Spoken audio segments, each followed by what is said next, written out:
ಏನಂತಾರೆ ಅಂದರೆ ಬೇಸಿಗೆಗಾಲದಲ್ಲಿ ಉಷ್ಣಾಂಶ ಜಾಸ್ತಿ ಆಗ ಈ ಬಸಳೆ ಸೊಪ್ಪನ್ನು ಈ ಥರ ಕಟ್ ಮಾಡಿಕೊಂಡು ಇಡೀ ಆದರೆ ಇಡೀ ಸಣ್ಣ ಎಲೆ ಆದರೆ ಸಣ್ಣ ಎಲೆ ಬಾಯಿಯ ಎಲ್ಲಿಯೂ ಆ ಥರ ಉಷ್ಣಕ್ಕೆ ಗುಳ್ಳೆ ಬಂದಿರುತ್ತೆ ಬಾಯಲ್ಲಿ ನಾಲಿಗೆ ಅಡಿಯೆಲ್ಲ ಎಲ್ಲಾದರೂ ದವಡೆ ಹತ್ರ ಎಲ್ಲಾದರೂ ಆವಾಗ ಇದನ್ನು ತೊಳೆದು ಈ ಥರ ಫೋಲ್ಡ್ ಮಾಡಿ ಇಟ್ಕೊಳ್ಬೇಕು. ಫೋಲ್ಡ್ ಮಾಡಿ ಜಗಿಬೇಕು. ಜಗ್ದು ಆ ನೀರನ್ನು ಉಕ್ಕಿಬಾರ್ದು, ಹಾಗೆ ಇಟ್ಕೊಳ್ಬೇಕು.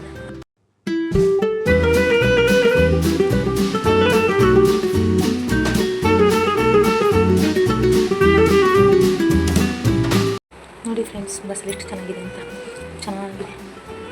ಬೇಗ ಬಸಳೆ ಸಾರು ಮಾಡುವ ಅಂತಿದ್ದೀನಿ. ಅದನ್ನು ಕಟ್ ಮಾಡ್ಕೊಳ್ಬೇಕು. ಒಂದೊಂದೇ ಕಟ್ ಮಾಡಿಕೊಂಡು ದಂಟು ಬೇರೆ ಸೊಪ್ಪು ಬೇರೆ ಕಟ್ ಮಾಡಿ ಇಟ್ಕೊಳ್ಬೇಕು.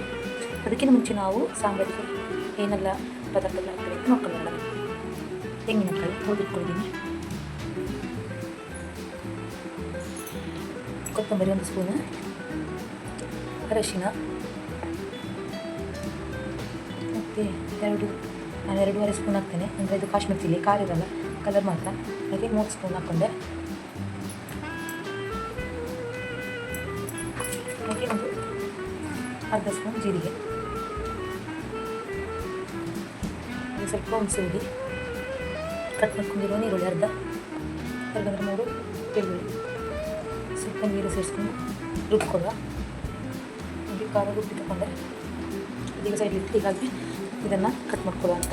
ಹಾಗೆ ಒಂದು ಗಂಟಿಂದ ಸೊಪ್ಪು ಬೇರೆ,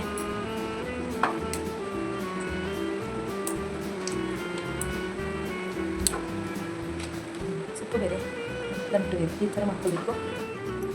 ಇಷ್ಟು ಕಟ್ ಮಾಡಿ ಆಗಿದೆ. ಈ ಥರ ಬೇರೆ ಬೇರೆ ಕಟ್ ಮಾಡಬೇಕು, ಕಟ್ ಮಾಡಿ ಇಟ್ಕೊಳ್ಬೇಕು.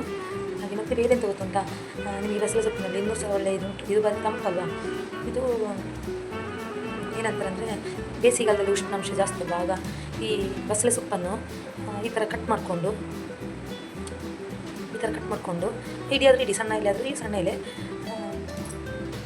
ಬಾಯಿಯ ಎಲ್ಲಿಯೂ ಆ ಥರ ಉಷ್ಣಕ್ಕೆ ಗುಳ್ಳೆ ಬಂದಿರುತ್ತೆ ಬಾಯಲ್ಲಿ, ನಾಲಿಗೆ ಅಡಿಯೆಲ್ಲ ಎಲ್ಲಾದರೂ ದವಡೆ ಹತ್ರ ಎಲ್ಲಾದರೂ ಆವಾಗ ಇದನ್ನು ತೊಳೆದು ಈ ಥರ ಫೋಲ್ಡ್ ಮಾಡಿ ಇಟ್ಕೊಳ್ಬೇಕು. ಫೋಲ್ಡ್ ಮಾಡಿ ಜಗಿಬೇಕು.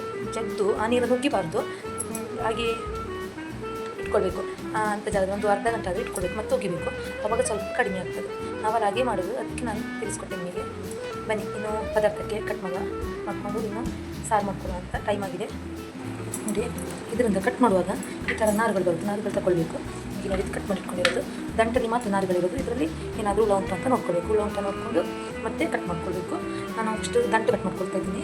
ದಂಟುಗಳು ಕಟ್ ಮಾಡಿ ಆಮೇಲೆ ಸೊಪ್ಪು ಕಟ್ ಮಾಡೋದು. ಹಾಗೆ ಈ ಥರ ನಾರುಗಳಲ್ಲಿದೆ ತಗೊಳ್ಬೇಕು. ಸ್ವಲ್ಪ ಬೇಳೆ ಹಾಕೊಳ್ಳುವ.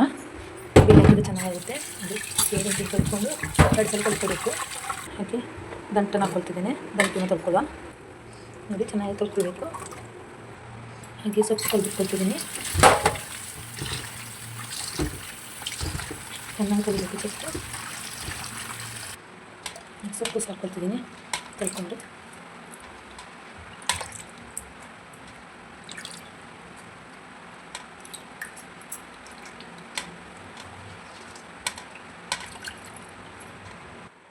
ಸ್ವಲ್ಪ ಉಪ್ಪು ಹಾಕ್ಕೊಳ್ತಿದ್ದೀನಿ, ರುಚಿಗೆ ತಕ್ಕಷ್ಟು ಉಪ್ಪು. ಟೊಮೆಟೊ ಹಾಕ್ಕೊಂಡೆ, ನೀರು ಹಾಕ್ಕೊಂಡೆ. ವಿಶಿಲಾಗ್ಸುತ್ತೆ.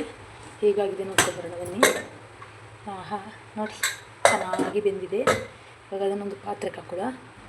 ಬಾಣಲಿ ಉಂಟು, ಬಾಣಲಿಗೆ ಹಾಕೋಣ ಅಂತ ನೋಡಿ. ಒಂದು ಬಾಣಲಿಗೆ ಹಾಕ್ಕೊಂಡಿದ್ದೀನಿ. ಏನಿದಕ್ಕೆ ಖಾರ ಸೇರಿಸ್ಕೊಳ್ಳೋ. ಖಾರ ರೆಡಿ ಮಾಡಿ ಇಟ್ಕೊಂಡಿದ್ದೆ, ಹಾಗೆ ಸೇರಿಸ್ಕೊಳ್ಳೋ.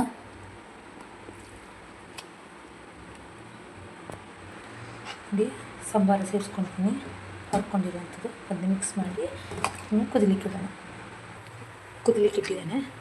ಸಾಂಬಾರೇನು ಕುದಿ ಬಂದರೆ ನಮ್ಮ ಸಾರು ರೆಡಿ. ಕುದಿಲಿ, ಕುದಿಯಕ್ಕಿಟ್ಟಿದ್ದೇನೆ. 10 ನಿಮಿಷ ಬೇಕು. ನೋಡಿ, ಸಾರು ಕುದಿ ಬರ್ತಾ ಉಂಟು. ಅಟಿ ಬರ್ತಲ್ಲ, ಅದೊಂದು ಸಲ ಸೌಟ್ ಹಾಕ್ಕೊಳ್ತಿದ್ದೀನಿ. ಬೇಳೆ ಹಾಕಿದ್ದೀನಿ, ಅದಕ್ಕೆ ಹೆದರಿಕೆ ಹೋಗುತ್ತೆ. ನೋಡಿ ಫ್ರೆಂಡ್ಸ್, ಸಾರು ರೆಡಿ ಆಗಿದೆ. ನೀವು ಯಾವ ರೀತಿ ಬಸಳೆ ಸಾರು ಮಾಡ್ತೀರಾ ಅಂತ ನನಗೆ ಕಮೆಂಟ್ ಮೂಲಕ ತಿಳಿಸಿ. ಹಾಗೆ ಯಾರೆಲ್ಲ ನನ್ನ ವೀಡಿಯೋ ನೋಡ್ತೀರಾ ಪ್ಲೀಸ್ ಸಬ್ಸ್ಕ್ರೈಬ್ ಮಾಡ್ಕೊಳ್ಳಿ, ಲೈಕ್ ಮಾಡಿ, ಸಪೋರ್ಟ್ ಮಾಡಿ ಅಂತ ಹೇಳ್ತಾ ಇವತ್ತಿನ ವ್ಲಾಗ್ಸ್ ಎಂಡ್ ಮಾಡ್ತಾ ಇದ್ದೇನೆ. ಇನ್ನು ನೆಕ್ಸ್ಟ್ ವ್ಲಾಗ್ದೊಂದಿಗೆ ಸಿಗೋಣ. ಟೇಕ್ ಕೇರ್, ಬಾಯ್ ಬಾಯ್.